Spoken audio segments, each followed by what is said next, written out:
Étienne Symphorien Kalala Balandaï, TV du peuple RD Congo. Mesdames et messieurs, bonjour ou bonsoir. Bandeko Bayimboka Botenabino Banso. Wandugu penzi wananchi wote na wasalimia nyinyi wote. Bana betu baswibwe moyo wenu bonso. Bampangi ya mundu ya Luzolo, bampangi ya Vincent, mbote na benu nyonso. Ana lengo, moyanyo che. Voici comment vous abonner à nos vidéos.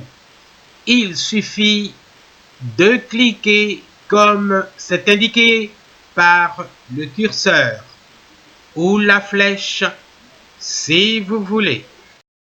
Chers compatriotes, bonjour ou bonsoir selon l'endroit où vous vous trouvez.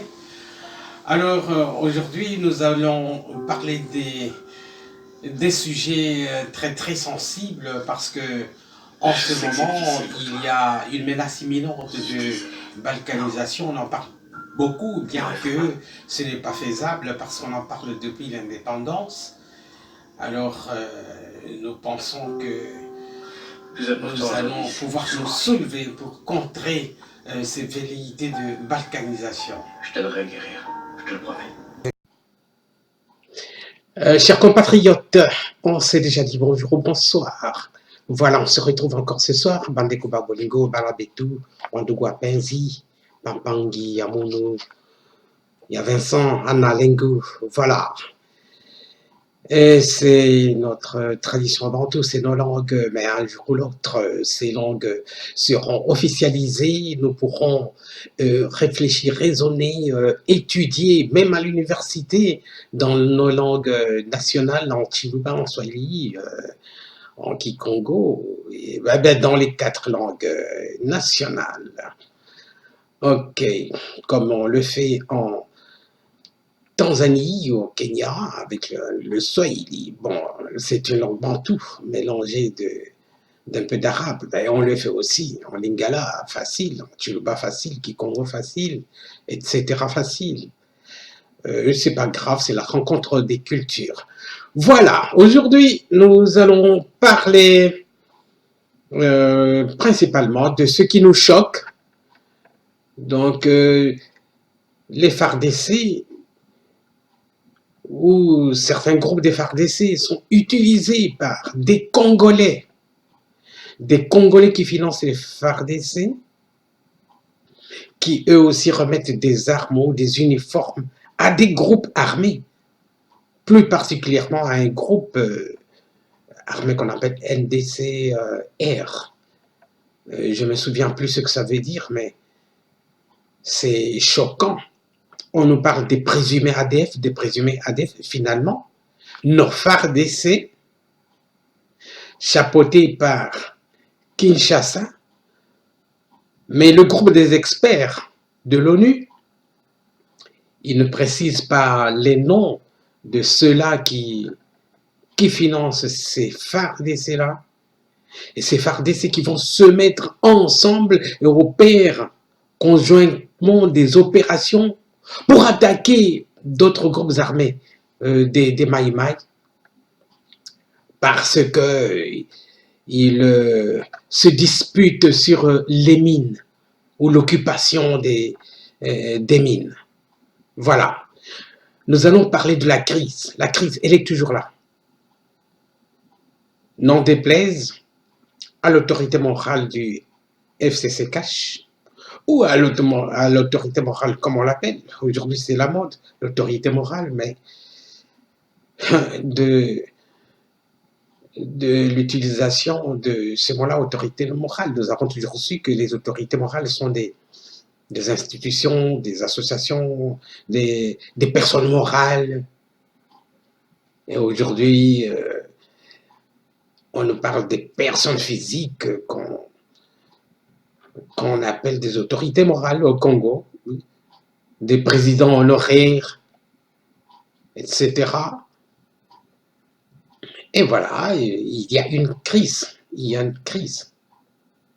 Et là-bas, à la tête de ces institutions-là, ils disent « Oh, ça va bien, ça marche, nous tenons à notre coalition, surtout le FCC. Nous devons maintenir la coalition. » Ce n'est pas une coalition, c'est une collision. Et nous allons le dire ensemble dans un média qui l'a publié. C'est une collision, même pas une cohabitation. Parce que dans une cohabitation, peut-être que, bon, nous l'avons déjà vu par le passé, ça s'est bien passé à l'époque entre Chirac et Mitterrand. Nous l'avions vu à l'époque. Mais là, il s'agit d'une confrontation, d'une collision, comment on dirait, une collision de particules qui provoque une explosion. Voilà, Jean-Marc Kabonde constate toujours et encore cette crise-là, dans le non-respect, de la non-considération du vice-premier ministre chargé de l'Intérieur, Gilbert Kankondé. Voilà, nous avons appris aussi que le colonel John Chibangu a été libéré, mais sous condition, il serait en résidence surveillée pendant un moment, mais lui-même en a profité pour fêter quand même cette libération conditionnelle. Nous allons parler du professeur Tchakoudia qui s'insurge, qui fait sa lecture du déplacement du caméléon. Permettez-moi le terme. Bon, nous sommes en démocratie, c'est mon droit de considérer Vital Kamerhe qui a accepté ce surnom de caméléon, qui s'est rendu au Rwanda. Les Congolais, la majorité des Congolais n'ont pas confiance en lui. Faites vous-même les sondages. Hein. Faites vous-même les sondages, vous verrez que la majorité des Congolais ne veulent pas de lui. Il y en a qui demandent déjà sa démission. Mais bon, nous allons écouter la lecture du professeur Tchakoudia. Voilà. Alors, nous allons commencer par Jean-Marc Kabonde. Chers compatriotes, la crise, elle est là, toujours la crise. Maintenant, elle est accentuée par un autre fait. Et Jean-Marc Kabonde s'insurge encore une fois. C'est publié sur 7sur7.cd, on peut lire ça. Le titre est là, comment on peut le voir. Kabonde, dépouiller le VPM, c'est-à-dire le vice-premier ministre de l'Intérieur, de ses attributions au profit du vice-premier ministre chargé de la justice, est une provocation de trop. L'UDPS se réserve le droit d'y donner une réponse appropriée. Voilà. Chers compatriotes, la crise que ne veulent pas constater les deux personnalités au sommet de l'État. Ah oui, c'est la vérité. Il y a le président Félix Tshisekedi, sur qui pèse le poids de Joseph Kabila. C'est comme s'il dirigeait à deux et que l'autre a plus de poids. Voilà. Il ne faut pas se voiler la face. Hein. C'est peut-être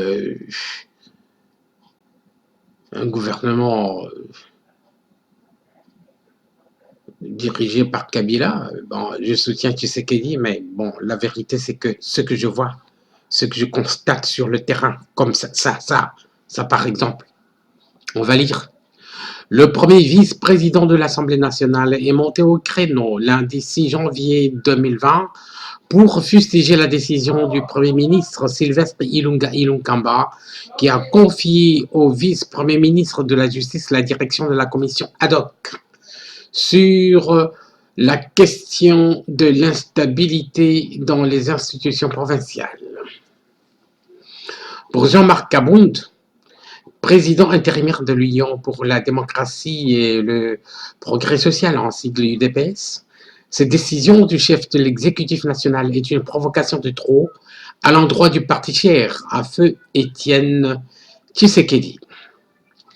Dépouiller le vice-premier ministre de l'Intérieur de ses attributions au profit du vice-premier ministre de la Justice est une provocation de trop pour le parti cher à Étienne Tshisekedi. L'UDPS s'insurge contre la monarchie majoritaire instaurée par ses partenaires et se réserve le droit d'y donner une réponse appropriée, a indiqué Jean-Marc Kabound via Twitter. Voilà. C'est via son compte Twitter, hein. Donc vous voyez là, il appelle ça la monarchie majoritaire instaurée par les partenaires de la présidence. Alors, quand on dit monarchie, monarchie ça veut dire un régime dirigé par une seule personne, comme par exemple un roi. Les royaumes sont des monarchies, de monos. Monos,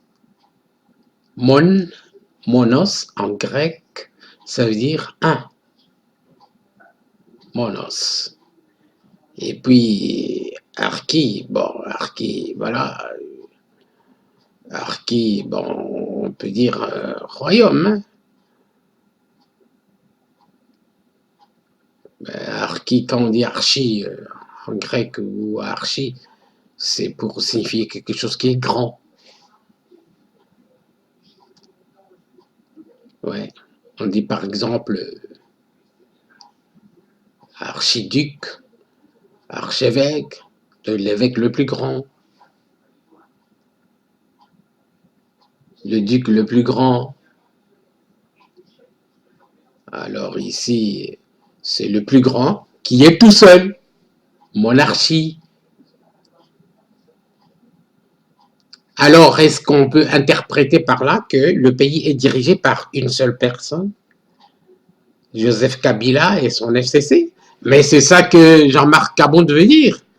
Monarchie majoritaire. Donc, ils dominent, ils sont seuls à commander. Voilà, Jean-Marc Kabound l'a dit. Ils se comportent comme si nous étions dans une monarchie majoritaire. Voilà, évidemment, c'est une ironie, mais bon, qui gêne, hein. On appelle ça empêcher l'autre de gouverner, de présider, hein. Les déclarations que nous entendons, par exemple, du président Félix Tshisekedi, c'est des déclarations de façade. Oui, ça va bien, ça marche, nous tenons à la coalition, la même chanson dans l'autre camp.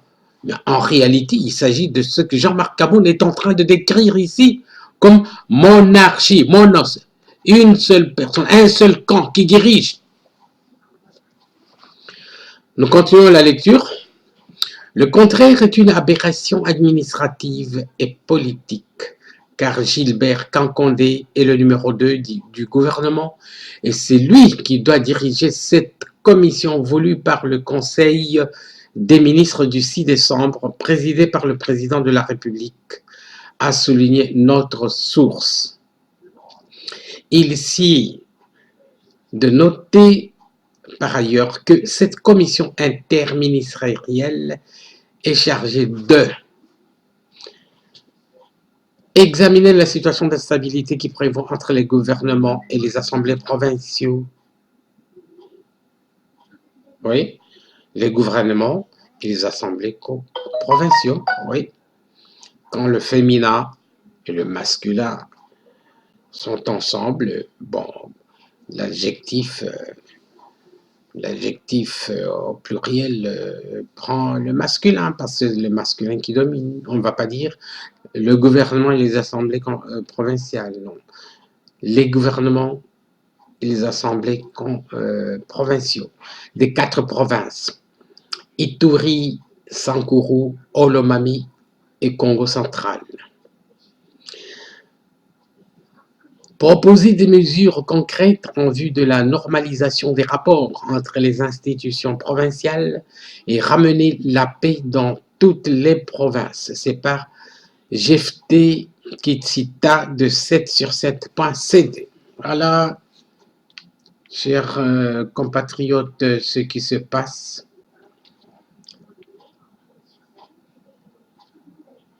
Voilà, c'est très étonnant, mais la crise est là. Nous attendons tous que le président puisse dissoudre l'Assemblée pour qu'il s'en sorte. Parce que là, s'il continue de cette façon jusqu'en 2023, tout est perdu à l'avance. Voilà. Chers compatriotes, le constat est amer à la présidence de la République. Alors, nous avons une lecture d'un compatriote, un combattant, il s'appelle professeur Tchakoudia, c'est un ancien de l'UDPS. Bon, tantôt il est très, très radical, tantôt modéré, comme ces jours-ci. Voilà, bon. Nous-mêmes aussi, nous constatons qu'à la présidence, il y a des choses qui ne vont pas. Il y a des rumeurs qui viennent de nos amis qui étaient ici, qui sont partis là, qui sont à la présidence. Il y a la mainmise de Vital Kamere. Donc, il y a 15 millions qui ont disparu là-bas. Le nom de Vital Kamere est cité, même s'il n'y a pas de preuve directe comme ça, mais bon, depuis que la justice a pris en main ce dossier, il n'y a pas de suite, c'est très ralenti. Qu'est-ce qui ne va pas là-bas? Bon, il y a les Vidier Chivanga qui sèment le désordre là-bas. Il y a la corruption, il y a, je sais pas, il y a un conseiller qui a été emprisonné en préventif. Il a été libéré en conditionnel. Le peuple demande, oui, d'après nos sondages et ceux qui nous appellent, ceux qui aiment nous écouter, bon, ils souhaitent que Vital Kamere démissionne et que le président de la République change ses conseillers et que le 24 ou après le 24, qu'ils prennent la décision de dissoudre le Parlement. Ça ne va pas, la crise est là. Nous l'avons lu ensemble avec vous, avec Jean-Marc Kabonde. On ne respecte pas du tout le vice-président, le vice-premier ministre chargé de l'Intérieur. Même le premier ministre Ilunkamba Anki, le président de la République, a mis sa confiance. C'est comme s'il obéissait au FCC. Maintenant, il ne dirige pas en indépendance. Voilà. Il viole les lois ou leurs ententes entre les ministres. Ils se sont concertés pour que on puisse décanter la situation des gouverneurs en province et des assemblées provinciales, alors que la territoriale et tout ce qui se passe à l'intérieur, c'est le ministre de l'Intérieur qui s'en occupe. Et non, il confie ça au ministre de la Justice parce qu'il est du FCC. Ça ne va pas du tout ça. Eh bien, nous passons à notre lecture de ce qui se passe avec Vital Kamere, donc expliqué par le professeur Tchakoudia, parce que nous pensons que Vital Kamere, c'est quelqu'un à double face, ou deux côtés, comme disent les Ivoiriens. Donc c'est comme s'il était parti donner un rapport là-bas. Bon, il en a profité pour le mariage. Il avait vilipendé le premier chef d'état-major rwandais de Laurent Désiré Kabila, et voilà, il devient son ami, comme par magie. Il va offrir les 30 vaches que l'on soupçonne que c'est des vaches envoyées par Joseph Kabila, qui est neveu de James Kabarebe. Voilà, on passe à la vidéo. Depuis l'avènement, il y a le mot. Maintenant, tout ça sort maintenant. Et là, il y a beaucoup de tête. Ce que nous avons il y a 15 millions. À côté de la bureau, il y a tout le monde. À nous, 15 millions, il y a l'État. Et puis, personne ne peut le poursuivre. Quand vous criez que vous allez le poursuivre, lui prend l'avion, à quel Nagigal, il va dire à Kagame, écoutez, j'ai bien ici pour préparer la coopération avec l'équipe, le Rwanda avec l'équipe. Donc, au cas où vous devez me protéger, je vois que ces gens-ci risquent de m'arrêter, de me malmener avec les 15 millions que j'ai volés. Nous avons crié que quand même, en plus, c'est 15 millions de dollars. La justice, il n'y a personne qui est au-dessus de la justice. Nous, on doit le poursuivre, on doit l'arrêter, on doit le mettre en prison. Quand elle est venue dans notre pays avec son papa qui travaille à la Tradeza, qu'est-ce que n'est pas du Zaïre. Nous les appelons tous des Rwandais. Je le connais depuis quand Kamel est devenu congolais. Il a demandé la nationalité congolaise quand Kamel a quitté Mouchmaï, il est allé étudier à Kanam. Nous étions avec eux à Mouchmaï. Son papa habitait à côté de la poste de Mouchmaï. Il travaillait à la Kadeza à côté de la poste de Mouchmaï. Il étudiait à Moulemba là-bas comme étranger, comme Rwandais, comme Bundé. Les bisous de la côté Kobina, Badiale, le Bakamel, Badiale, Basakosakabiso, Malaki Bakravate. Mais depuis quand ce garçon-là de Kamel est devenu congolais, maman n'a yazalaki hawa na Manchester, bidinyo somonaki, et non ya maman naye, azanan, azawandes. Tata naye bayaki na cadre de la coopération, Yazaïr, Rwanda, Burundi. Nous étions pratiquement un même peuple, les Belges prenaient les gens du Rwanda, du Burundi, amenés chez nous, Bazakotangisa, Bazakosa Nabajekami, et ainsi de suite. Mais il faut quand même avoir des retenus quand même. Vous pouvez dire que ça n'a pas trop. Vous pouvez dire que c'est Kabiso. Vous savez que ça n'a pas comme ça encore. Ok, vous doit moi si il n'y a pas tout, il n'y a pas congolais, au tir dans le pas force. Vous savez que ça n'a pas comme ça. Ok, c'est quoi na Genève, aujourd'hui, c'est long. Ok, na Jeux à Batou aussi, na Rwanda, et puis na Nairobi. C'est quoi, il y a un bureau, vous vendez le bureau, je suis directeur de cabinet ici. Vous transformez poste, il y a directeur de cabinet. Et comme tout un gouvernement. Vous avez comme ça 15 millions, et vous avez 10 millions, nous tout à aussi maillot. Mais, Mbokawan, c'est quoi, il y a des wapi là-bas, il y a des wapi. Yo, c'est quoi, commis, changer de mission, il y a terroriste Hitler, noir, Kagame, Namboka ya Congo. C'est quoi, vous allez, vous savez, na Congo, yo, na Obewa, Banyarugabo, et puis, Babidje Makara, en liaison avec Kagame, avec ses militaires, dont les James Kabarebe. Mais qui est James Kabarebe? Moi, je suis un politico-militaire. J'ai été avec Laurent Désiré Kabila à Kinshasa. Quand la guerre éclate, nous sommes venus à Kinshasa 97 avec Laurent. Mais pendant la marche, il y a armé, il y a Laurent Désiré Kabila, de l'Est à l'Ouest. Il y avait 3 jeunes gens qui étaient de militaires gradés. L'équipe de Kagame autour de, en dehors de la base civile, il y avait 3 jeunes militaires. Ils avaient à peu près l'âge de 23, 24, 22 ans. C'était James Kabarebe, qui était le général, qui devait faire la guerre aux côtés de Laurent Désiré Kabila, collé par Kagame. C'était commandant Joachim, ceux qui étaient à Kinshasa en 97. Ils ont vu que quand on arrêtait tous les véhicules, on disait les véhicules de Moukis, on les amenait au camp PEM, au camp Loano, chez les PEM là-bas. Mais celui qui était le commandant de camp Loano, c'était ce jeune commandant-là, commandant Joachim. Et puis le 3e commandant, c'est Joseph Kabila, qu'on appelait commandant Hippo, de l'Est à l'Ouest. On n'appelait pas Kabila, il n'était pas Kabila. Il était commandant Hippo. Et avec les 2 autres, ils s'appelaient Muyombe. James Kabarebe, commandant Joachim, qui avait occupé à Montfleury la maison de Savigny et qui était le patron de PEM en 97, de Cadouano, et il y avait Joseph qui était devenu maintenant chef militaire de l'armée terrestre.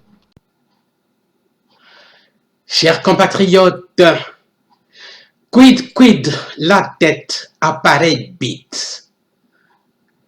Tout ce qui se cache apparaîtra. Ça, c'est une parole laissée par notre Seigneur Jésus-Christ qui disait « Tout ce qui se cache apparaît un jour ». Littéralement, quel que soit ce qui se cache, ça apparaîtra. Quid, la tête apparaît bite. Bon, c'est du latin. Le latin a précédé le français.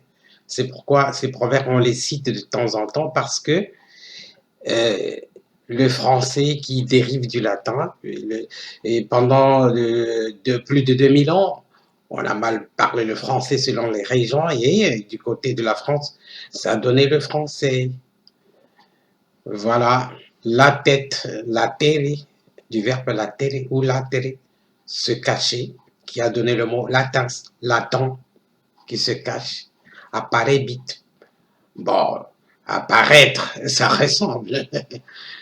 Voilà, les latinistes, ceux qui ont appris le latin, peuvent comprendre facilement, ou le portugais ou l'espagnol, ça dépend.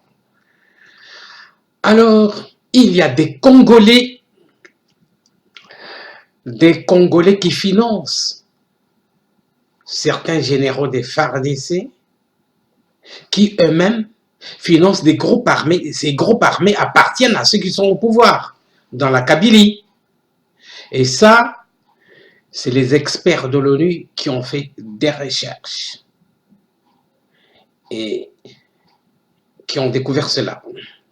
Ils sont mieux placés parce que, bon, l'ONU, c'est la communauté internationale.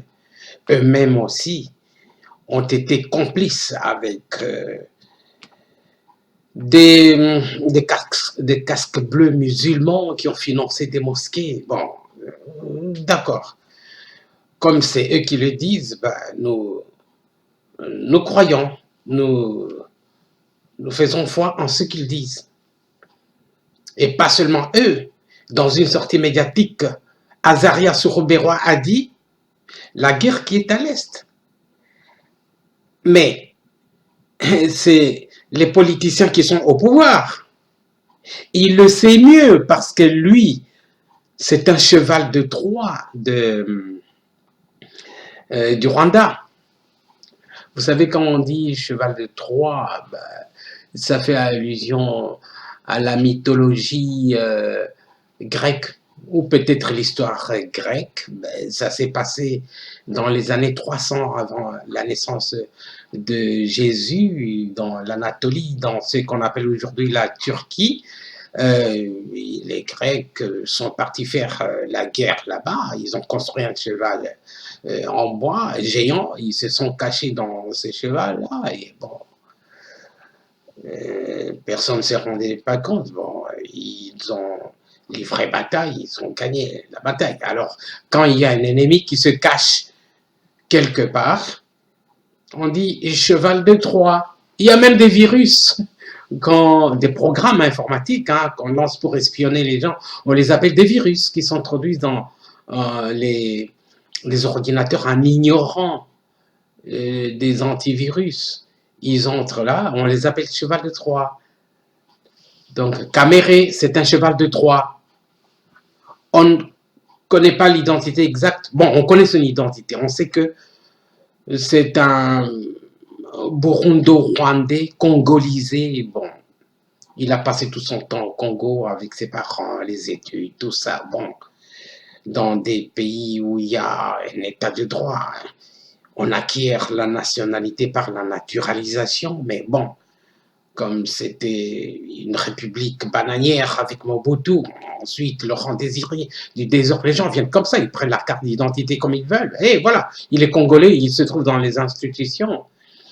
Bon, dans certains pays, on pense qu'on ferme les yeux quand quelqu'un a occupé des fonctions de souveraineté, il perd sa nationalité d'origine. Ça, je le sais avec l'ancienne constitution angolaise. Je ne sais pas s'ils ont changé. Dans les années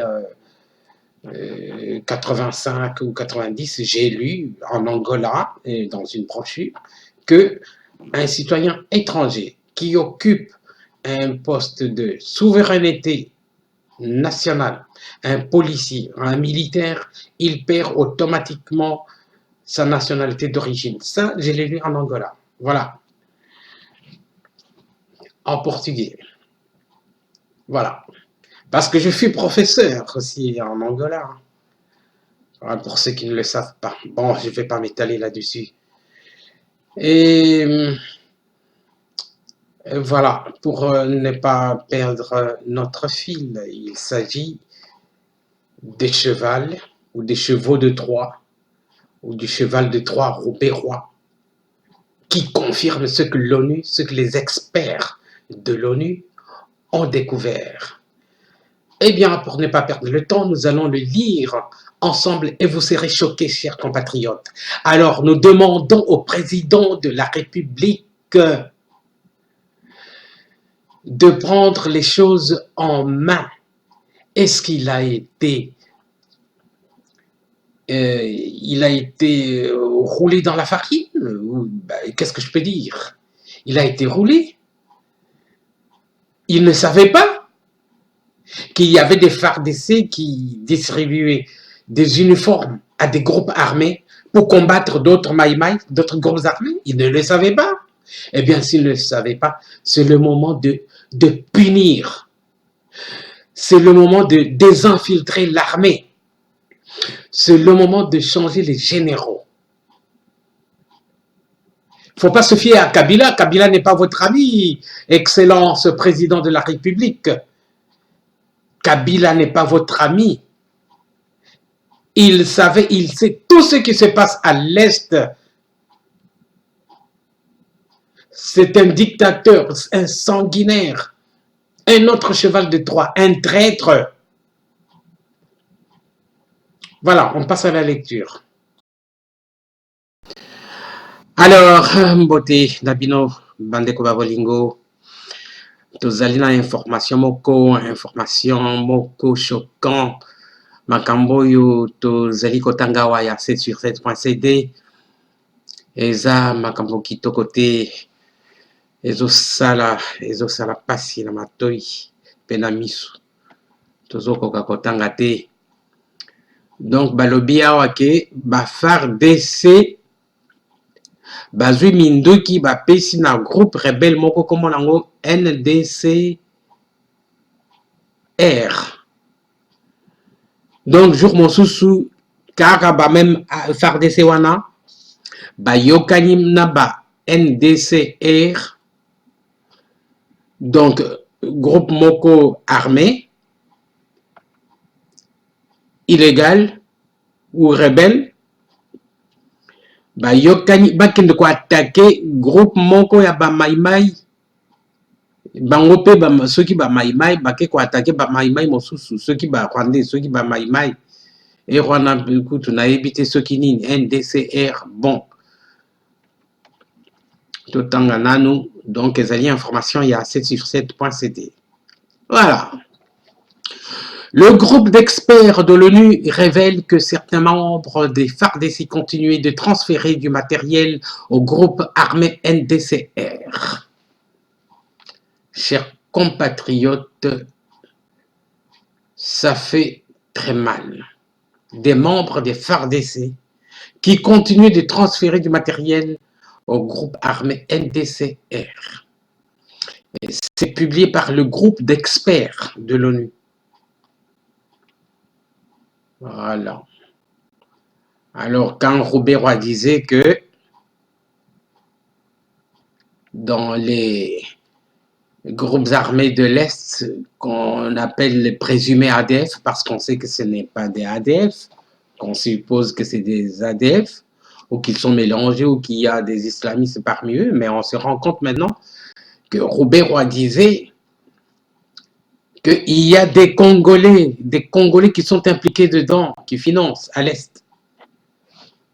Tout en sachant que lui-même, Roubaix-Roy aussi, est indexé de pouvoir armer des milices Banyamulenge, comme il s'appelle, là, de Minembwe, qui sont financés par le Rwanda en passant par Roubaix-Roy. Bon, mais lui-même, maintenant, il dit que c'est des Congolais. Bon, on va lire.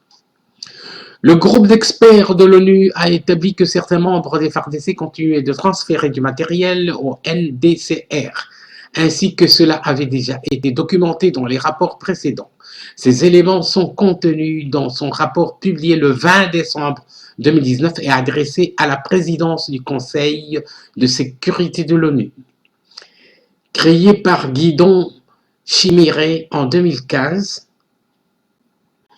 le NDCR avait repris plusieurs zones minières contrôlées par les FDLR dans le nord-est du territoire de Walikale et d'autres qui étaient gérées par l'Union des Patriotes Congolais pour la paix, UPCP, de La Fontaine.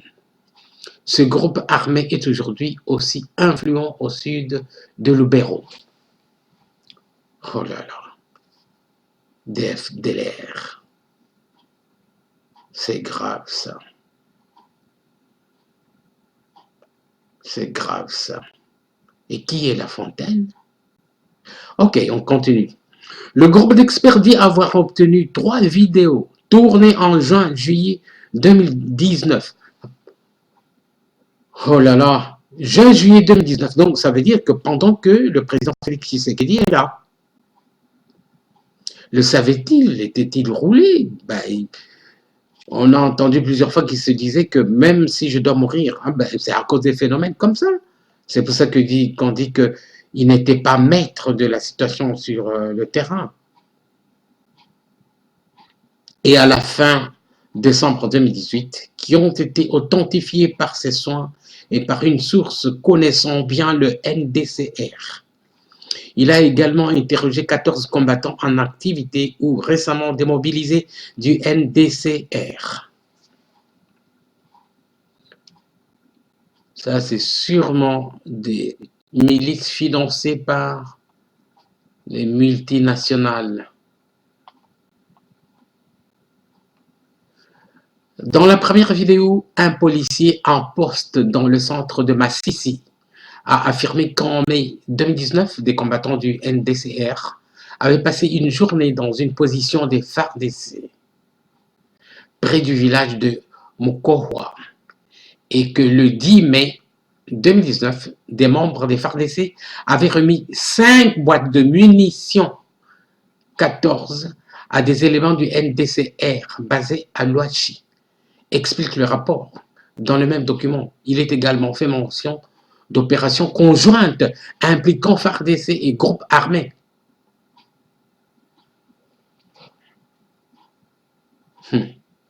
Donc, groupe Mongoya, FARDC, Bakutani, na groupe armé ou bazali kopenga NDCR, na évité ceux qui zola kisanini, bon, tokoyeba toujours.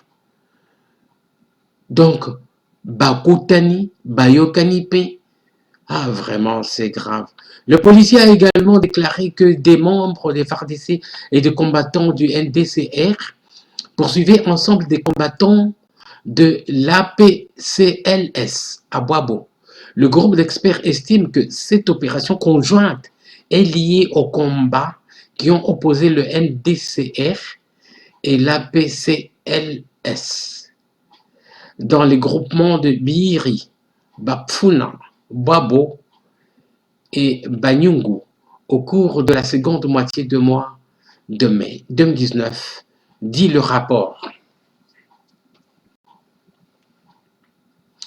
Moi, je comprends que quand on dit ici une partie des FARDC, ça veut dire que il y a des Congolais ou des généraux congolais qui sont impliqués dedans ou des politiciens qui commandent des généraux qui sont là-bas, qui sont partis utiliser une milice qui exploitait une mine pour attaquer un autre groupe armé qui exploitait une autre mine et dont eux, ils n'étaient pas contents.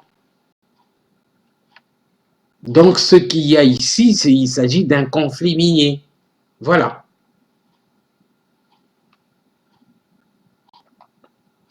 Vous voyez que c'est des Congolais. Dans une deuxième vidéo rapportée par le groupe d'experts, un officier du NDCR a expliqué que des uniformes militaires avaient été achetés préalablement auprès des FARDC et que les combattants de son groupe seraient ultérieurement intégrés dans les FARDC. Seigneur, mon Dieu. Oh là là là là là là. Mais il faut que le président de la République nous explique comment ces phénomènes arrivent pendant sa présidence en 2019, au mois de mai. Qui était ministre de la Défense? Ça, c'est la Kabylie, hein? Ouais, ça, c'est la Kabylie. Le groupe d'experts a constaté qu'au moins 2 mortiers de 82 mm et une mitrailleuse lourde de 12,7 mm faisaient partie du matériel livré au NDCR à Kashuga.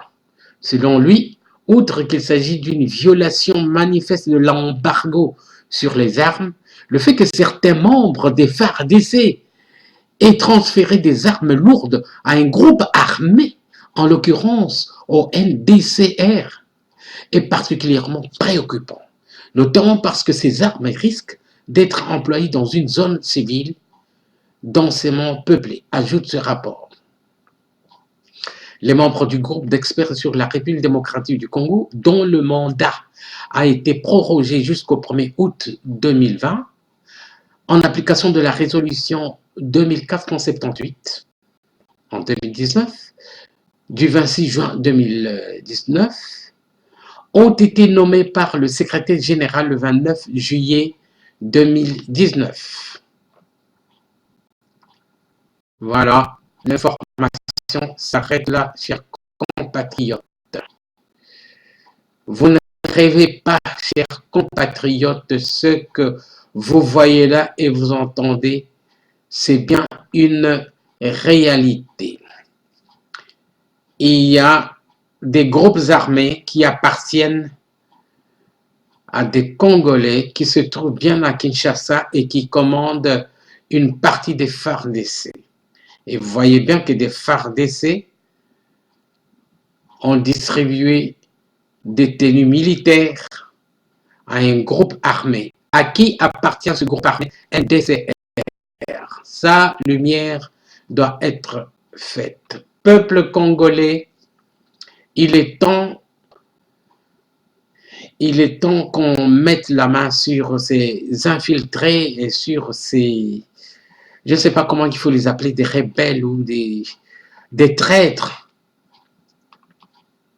Voilà, chers compatriotes, on passe à autre chose.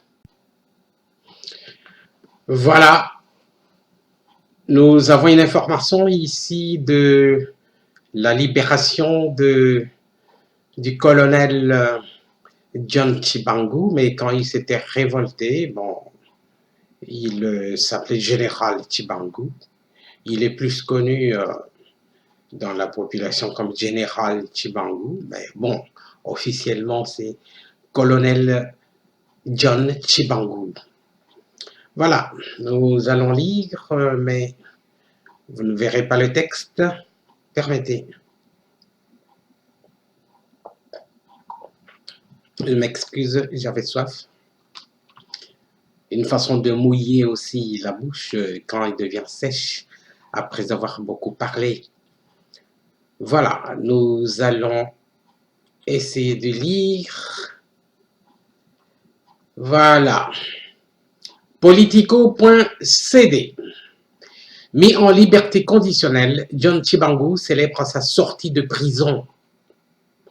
Après avoir quitté la prison de Dolo, où il était incarcéré depuis 2 ans et conduit au centre hospitalier Nganda, dans la commune de Kintambo, où il est placé en résidence surveillée, le colonel frondeur John a profité de ce moment de liberté pour se réjouir avec quelques membres de sa famille et des amis venus lui rendre visite. Ensemble, ils ont partagé un verre dans le jardin du centre hospitalier Ganda. Entre parenthèses, nous rappelons que le général ou le colonel John Chibangu s'était révolté contre la dictature de Joseph Kabila et aurait formé une rébellion, mais il n'a jamais tué une seule mouche, même pas une mouche. Donc, il était à considérer tout simplement comme un déserteur officiellement. Mais bon, la Constitution le permet aussi. Un citoyen congolais, parce qu'un militaire c'est aussi un citoyen, il peut s'insurger contre une dictature, c'était dans son droit. Donc, quand on regarde les faits comme tels, et on peut le considérer comme un innocent qui était dans ses droits. Alors, pour continuer la lecture, officieusement, l'ex-colonel, qui a toujours clamé son innocence, a déclaré que la justice était faite. Il n'a pas dit un mot à la presse à cause du devoir de réserve lui prescrit par la justice militaire en attendant la fin de la procédure. Chibangu a quitté la prison militaire de Ndolo à Kinshasa, où il était retenu depuis près de 2 ans. Voilà, chers compatriotes, nous allons nous arrêter là. Il a dit que la justice est faite, puisqu'il le dit lui-même, que la justice est faite, donc il est libéré. Mais là, d'après ce journaliste Thierry Fondou, il dit que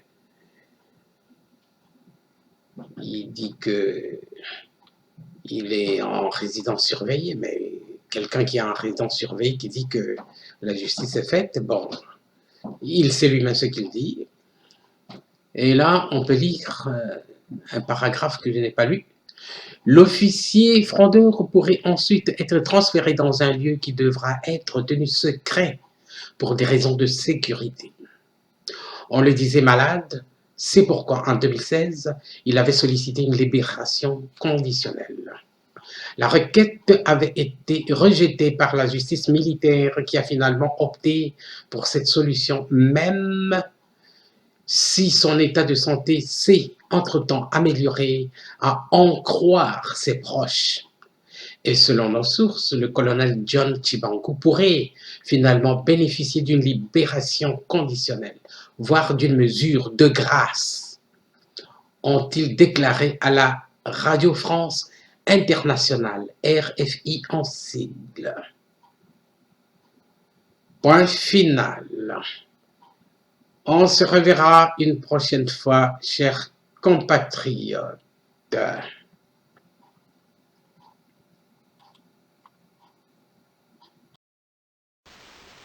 Alors, chers compatriotes, au revoir.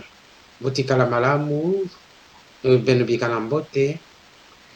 Wandugu wapenzi, tunamaliza, tutaonana kesho mapangi ya mono ya Luzoro. Benubikala mbote, betu tamalana mbasi. Bala betu basuive, inshallah ibib, nitumunana. Chikondo chikwabu ku video mukwabu. Ana lengo amboshila.